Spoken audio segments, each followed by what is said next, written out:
All right, welcome to this edition of the Loud and Devoted podcast. My name is Aaron Thomas, otherwise known as Native Seahawk. And yeah, here we are on a Tuesday morning. And I'm sure probably as I'm recording this, going live on this morning's podcast, they're probably going to start announcing who Clint Kubiak, the new offensive coordinator, and his hand-picked people that is going to help kind of round out his coaching tree. But let's back up a little bit because, over the weekend, we got word on Sunday that the Seahawks decided to go with Clint Kubiak, who was on my initial list of candidates to replace Ryan Grubb.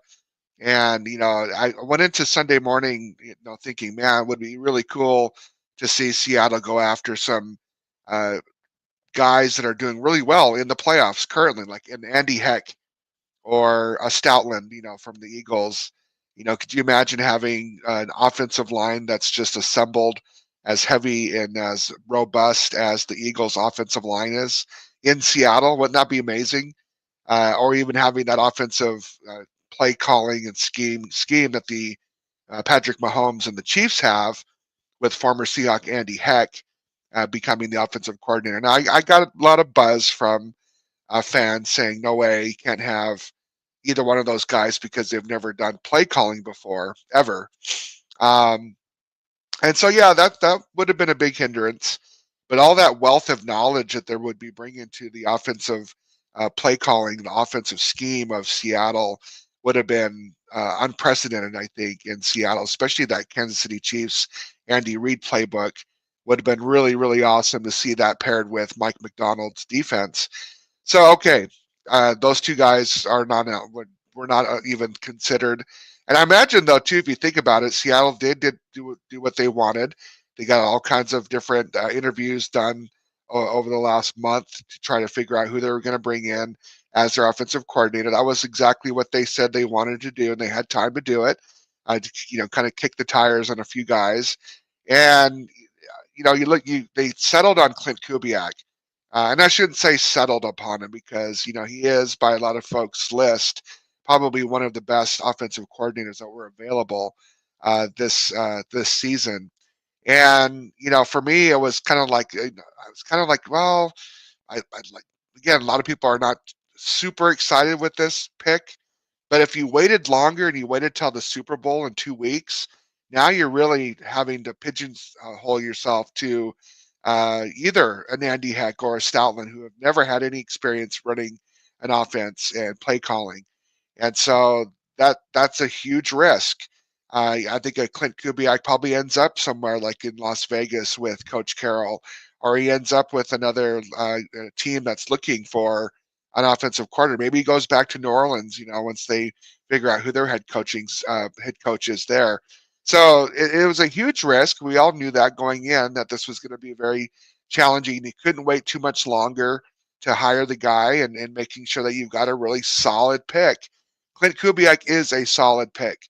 And here's some reasons why. I was looking at his record and I wanted to see what is it that what he brings to the table. What was his record? What is it that he normally does in as an offensive coordinator? He's 37 years old. He's going to be turning 38 here right after the Super Bowl. His father's Gary Kubiak. I think all the other Seahawks podcasters have done a really good job of sharing his experience and why he's such a good candidate and a solid pickup. But I wanted to point out a few other things that I didn't hear from my other colleagues in podcasting on the Seahawks.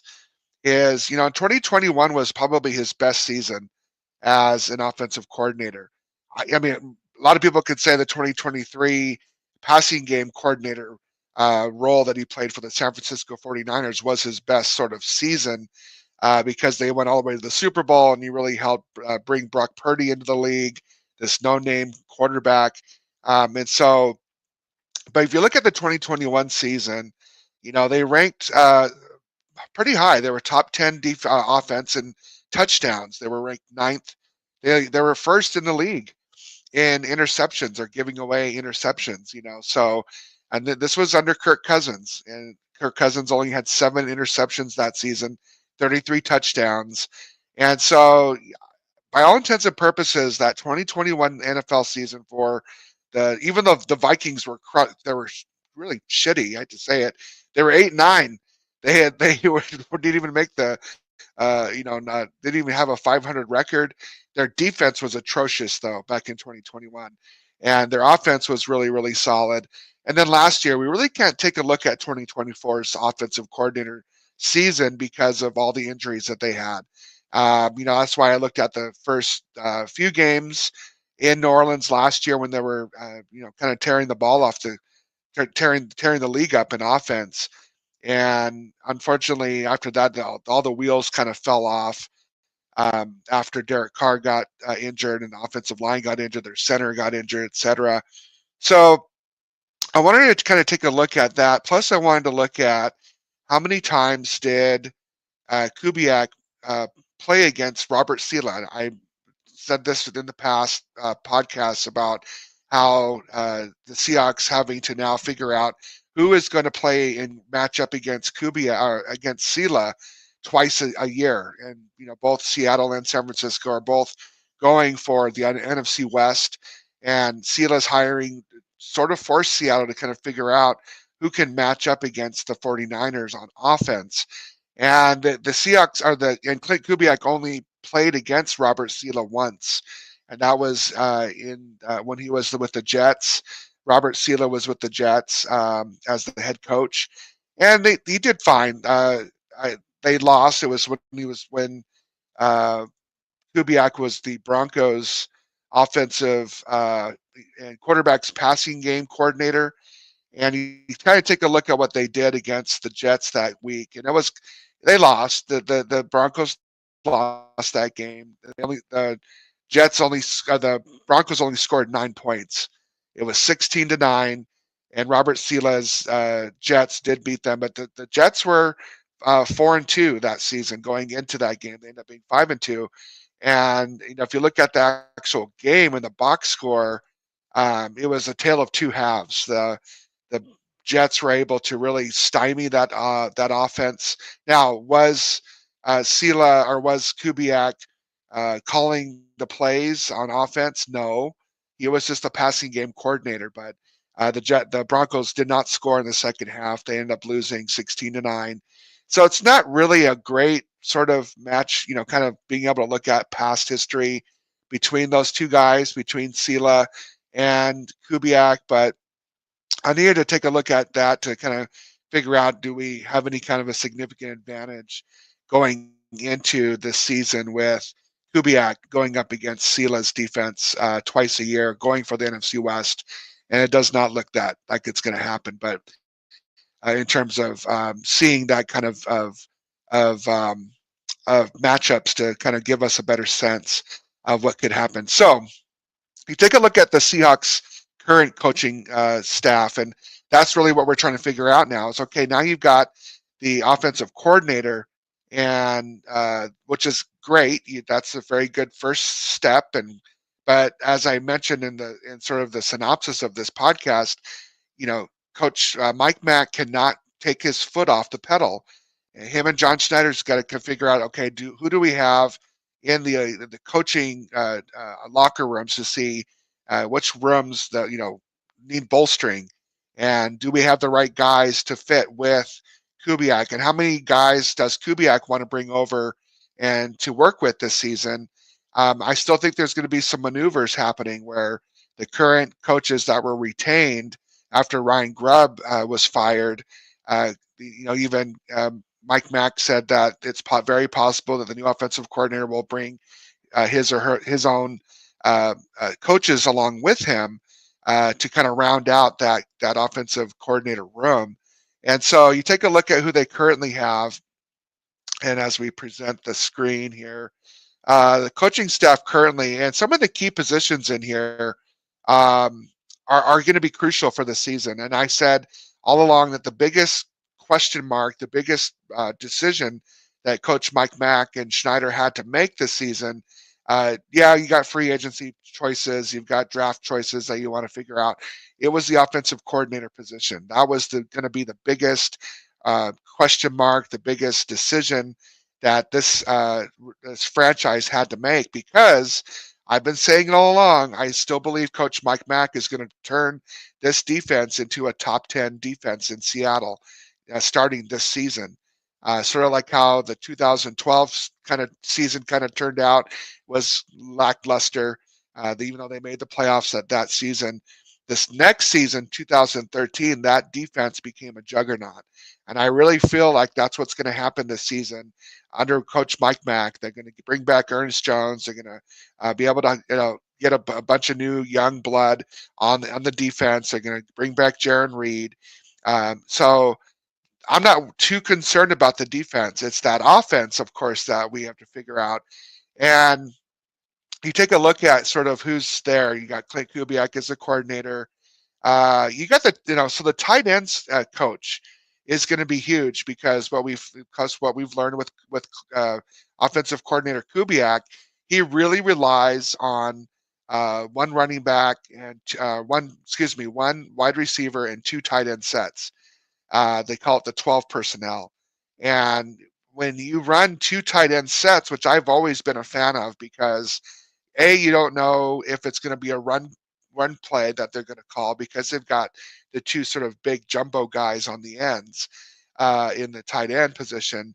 But then you could do play action. If you got some tight ends that know how to catch very well, they can also be really, really strong in the passing game, especially in the middle of the field.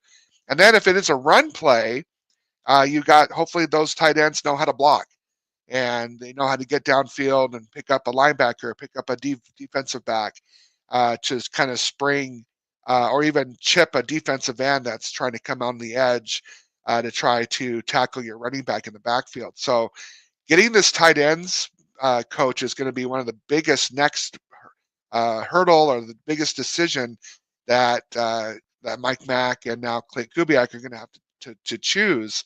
Is Mack Brown your guy?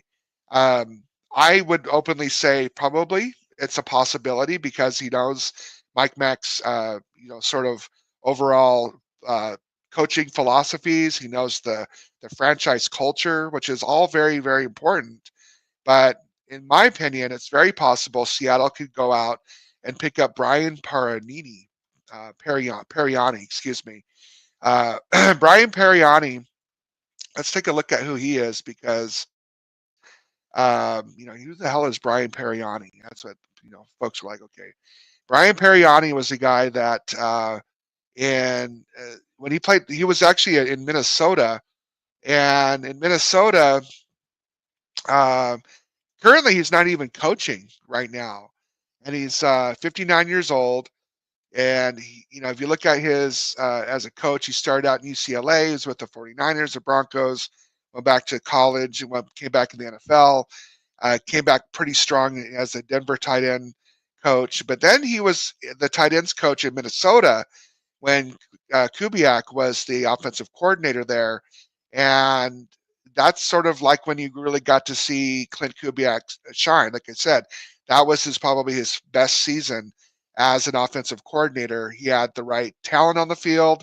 He had all kinds of drew up all kinds of good plays for the tight ends, for the running backs, and by a lot of counts of purposes, that was Kirk Cousins' best season was 2021, right? And so he's not coaching right now. He's sort of out there, sort of freelancing as a consultant. He's doing a lot of mini camps for kids and youth, which is great. He's kind of giving back. But I think that it's very possible that they try to bring Brian Periani in as the tight ends coach, and to replace, or even as a consultant. If he's already consulting out there, it's very possible that they decide to go with him sort of a consultant to the current tight ends coach, Mack Brown, who has 6 seasons in the NFL so far. All right, so that's a big, big question mark that you have to figure out if that's the guy that you want. Now the quarterback's coach, that's going to be another big one, because as I've said before, if Seattle's got a top 10 defense, that means they're going to be giving up a lot less points, or even three points less per game is huge in the NFL. Believe it or not. It doesn't sound like a lot, but it is. And if when Seattle becomes a top 10 defense, which I really believe it's going to happen, you're going to have, Kubiak's going to be, Seattle's going to be a 12 win, 13 win season in the season next year. Plus, they have a soft schedule. You're going to see Kubiak possibly again, his name rising to the top to become a head coach again, a candidate for head coaching for next season in 2026 and beyond. So now you're kind of back at the square one again next January. Just even if you go far in the playoffs, you're going to have to figure out who is going to be your next offensive coordinator. And so you look from within first. Everybody does to kind of see, could somebody from within the Seattle coaching staff be that next person after Kubiak? And you're looking at the current coaching staff. I still think eventually Scott Huff, if he's retained, we'll get into the offensive line coach in a second. But if Scott Huff is retained, he could possibly be, I believe, run that University of Washington offensive scheme in the NFL, which they didn't get from Ryan Grubb. I think Huff could do it. He's always been my dark horse favorite to be an offensive coordinator in this league. But the quarterbacks coach currently is Charles London. And Charles London was up for, he did interview for at least one offensive coordinator position, didn't get the job, so Seattle retains him. But does Kubiak want him? Is that even somebody that he would entertain? Yes, of course he would entertain. He's got 15 years in the league. So he's not, like I said, he was up for offensive coordinator positions. And maybe if Kubiak dips next year, maybe London becomes your next offensive coordinator in Seattle. Who knows? But it's a big choice, and a lot of people say, "Well, why are you even talking about this? This is like so 2026 and beyond." Because we want sustainability. Of course, we want to kill it this year, and I really believe, like I said, we're going to win at least 12 games in 2025. But you also want to win 12 or more games in 2026 and 2027. We want that perennial playoff position and home field advantage possibly, and at least one home game per season at home in the playoffs. You want that. You want the NFC West every season. So you want that sustainability and success. So I'm always thinking about that when you're figuring out who's your coaches waiting in the wings to possibly take over for a Mike Mack if he decides to dip out, or take over for a Clint Kubiak as the offensive coordinator. So one of my favorites that I'm thinking that if it's not going to be London, which I still think it is, but there's another guy that's out here that I think Seattle could entertain to be the next guy, and that is Andrew Janocko. Andrew is he started at Rutgers back in 2011. He was with the Buccaneers and the Vikings several times. He was with the Vikings and he kept getting promoted as an offensive line coach, a co-offensive line coach, assistant offensive line coach, wide receiver coach, quarterbacks coach. He was with the Bears for a year, but then he went to the Saints. And that's where him and Kubiak got connected. He was the quarterbacks coach for Derek Carr, and then Spencer Rattler. And so it's very possible that because Kubiak knows Janocko really, really well, because they coached a really horrible season last year. They went through the fire together in New Orleans, that he could become the next quarterbacks coach for Seattle. And again, because he has all this experience as different parts of an offense, like I said, offensive line coach, receivers coach, quarterbacks coach, I think he would be a really good possibility if Kubiak dips out to be a head coach somewhere else next year, 2026, that you could see Janocko be the guy to take over as offensive coordinator in Seattle, unless he goes with Kubiak somewhere else. But someone to think about. That's all I'm saying. Let's just kind of keep an open mind on that one. Okay, so the next one is your offensive line coach, and you're trying to figure out again if another humongous question mark for Seattle is their offensive line. And currently, your offensive line coach for Seattle is Scott Huff. And so we're back to him again. Does Kubiak retain Scott Huff? That's his decision to make. Again, if you think that Huff has a possibility of becoming an offensive coordinator down the road, which I believe he does, then you want to retain Huff. However, offensive coordinators and coaches like to bring in their own guys. And one guy that's sitting out there in the wings waiting to be sort of picked up by a team right now is James Craig. Who the hell is James Craig? James Craig started out in Colorado State back in the late 90s, went to several colleges before he went to the Raiders in 2007. Again, he was back in college again with the USC, the Broncos, Chargers, went to the LSU as an offensive line coach, a running game coordinator. But here's the big one. Although he was with the Raiders last year and he's no longer on anybody's team, he was the assistant offensive line coach for the 49ers in 2023. That's where him and Clint Kubiak got to work together. And that was, by all intents and purposes, one of Christian McCaffrey's best seasons as a running back was 2023. He had over 1,400 yards rushing.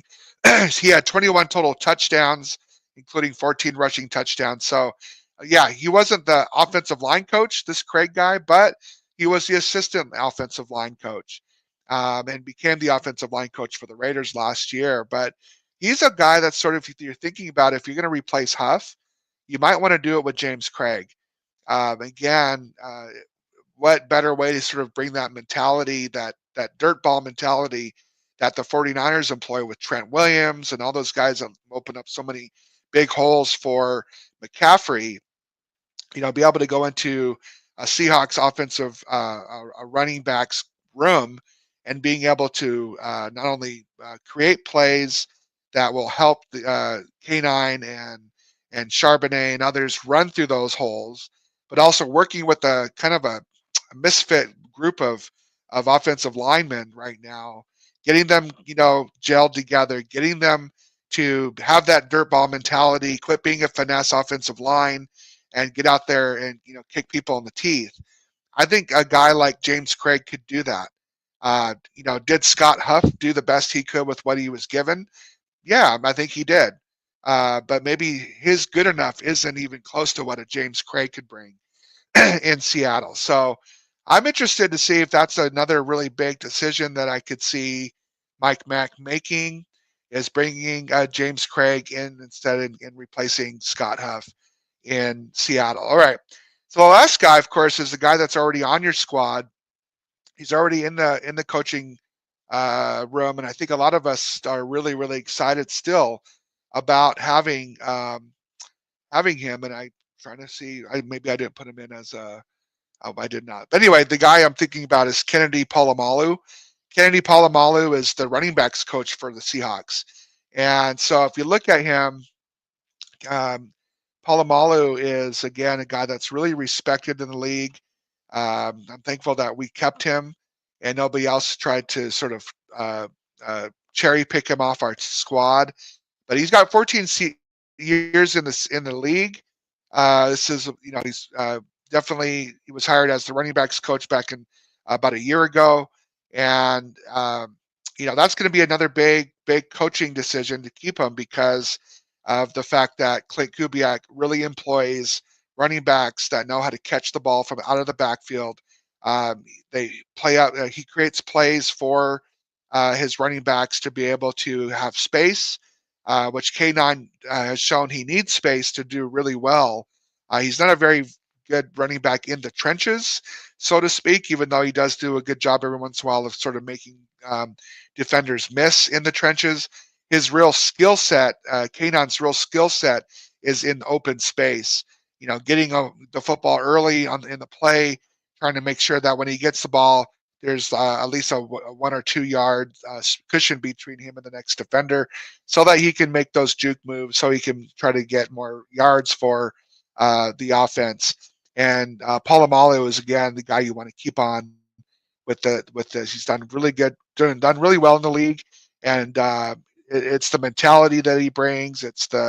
He's really good to work with players. He's sort of a player coach, so we're good there. Unless, again, Kubiak brings somebody else in. But I didn't see anything else in his past that would make me think that he could possibly bring somebody in to replace the running backs coach in Seattle. So I think he's safe there. But anyway, I also wanted to take a look at sort of, Seattle got rid of Grubb because he wasn't running the ball more than Coach Mike Mack thought he should. And again, to recap, Mike Mack wants to have a defense that complements the offense and vice versa, that they're working together, that they're gelled together. And it seemed like this last season they were both in two different silos, which you don't want. And I think a lot of that was sort of the personalities between Grubb and Mike Mack just wasn't gelling very well. Grubb's a lot older. And now you got Clint Kubiak, who's literally about the same age as Coach Mike Mack, and so they're in that same sort of, age makes a big difference, believe it or not. And so I took a look at sort of what Kubiak did in his two stints as offensive coordinator and what Seattle did last year with under Grubb. Last year under Grubb, Seattle ran the ball about 39% of the time. 383 rushing attempts, or 39%, almost one out of every, 4 out of every 10 plays was given to the running back. In 2021 and 2024, as the offensive coordinator for the Vikings and for the Saints, Kubiak is around a 44 to 43%. So it's about a 4 to 5% difference. It's an improvement. If you're Mike Mack, you're saying, okay, this guy gets me because he runs the ball more than what we got this last year with Grubb, and relies more heavily on the run game than Grubb did. So that's a huge feather in the cap for Kubiak coming into an NFL franchise that does value the run. And if you look at what's happening, what the Philadelphia Eagles are trying to do is they hopefully win on Super Bowl Sunday, which is I think what's going to happen. It's because of the run game, Pete Carroll's trying to do that in Las Vegas, and there's only a few teams that are really trying to go back to that as their identity.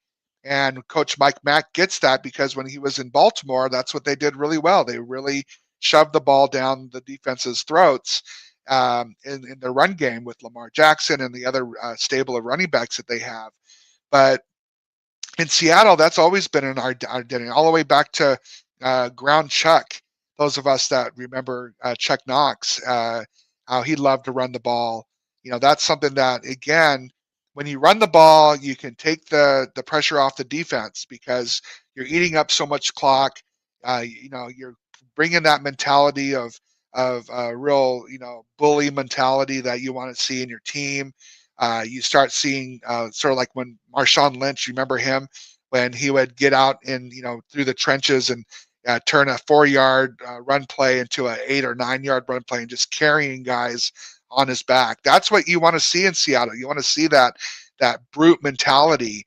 And it does start with the offensive line. And it does start with the run game. And then it starts to sort of trickle through into your defense. And you start seeing this bully mentality and this bigger, faster, stronger mentality that Coach Carroll employed coming out in your team. So Seattle's on the right track with Clint Kubiak as your offensive coordinator, getting him back to 44% of the time that the offensive plays are called to the run game, not 39% like we saw last year. So, we'll see. Is that number going to go up to maybe 45% or 46%? We'll see. How Seattle plays it this year, but. Again, those are sort of my thoughts on who I think Seattle can do. They can't take their foot off the pedal. Now that you got Coach Kubiak as you're doing the play calling. And, the other thing I wanted to mention too before I go is the fact that some of the pros that I saw with Kubiak when they were healthy and they had Derek Carr and they had their center and they were gelling together because this is the guys that they chose to start the season off. Lots of really good pre-snap motion. I like that. Lots of under the center start for the quarterback, and not so much shotgun like we saw Gino do the last couple of years. I saw a lot of run. Like I said, um, their running backs did really well. Of course, they had Taysom Hill and Alvin Kamara. Those guys. I think Kamara had one of his best seasons last year, especially those of you that had him for fantasy. He kept kind of rising to the top in terms of how many yards he had in the first 4 weeks of the season, and so lots of passing plays to the tight ends. Their Jawan Johnson is going to be a guy that's a free agent, big target. I liked what I saw in the first 4 games of the season, how they employed him, especially in the middle of the field. They used him a lot in the red zone, and getting him touches in the end zone. So I like that out of the play calling. Lots of plays, passing plays to the running backs, which was really good. I think Seattle's got some really good pass catching running backs, which Kubiak's going to love playing with them this season. What I didn't like about it, of course, and which the Saints didn't do very well in, at least in the tape that I saw, was a lot of wide receiver and running back screens. And I know some of you are like, out there going, why do we do those screens? They never work in Seattle, but you see it in Philadelphia, you see it in Kansas City. They're killing it with the screen. So it can be very, very effective if done correctly. And so can Kubiak employ those plays in this system here at Seattle with the personnel that he has currently? I'm going to say no. Even if though you've got Noah Fant, even though you've got Barner, which Barner I think probably could do a really good job in sort of securing some blocking for the wide receivers and the running backs for those screens, but he's one of we need like 5 other guys that can do the same thing, including the other wide receivers who are not getting the ball. Can they block downfield enough for the guy that does get the ball to run through and make sure that he gets chunk plays? It'll be interesting to see if he can gel that. We've seen Waldron try it, didn't work. We saw Grubb try it, didn't work. So we'll see if Kubiak can come in and try to gel that. But I'm going to say the probability that's going to do well with the current personnel here is like slim to none.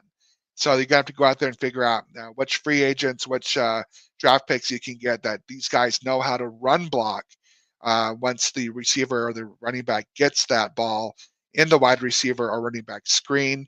We'll see how that goes this season. So interesting data. I always try to start with data, end with data.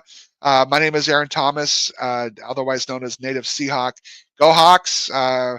It's kind of making it a fun off season now that we know, kind of figuring out who's going to be the coaches this year in Seattle.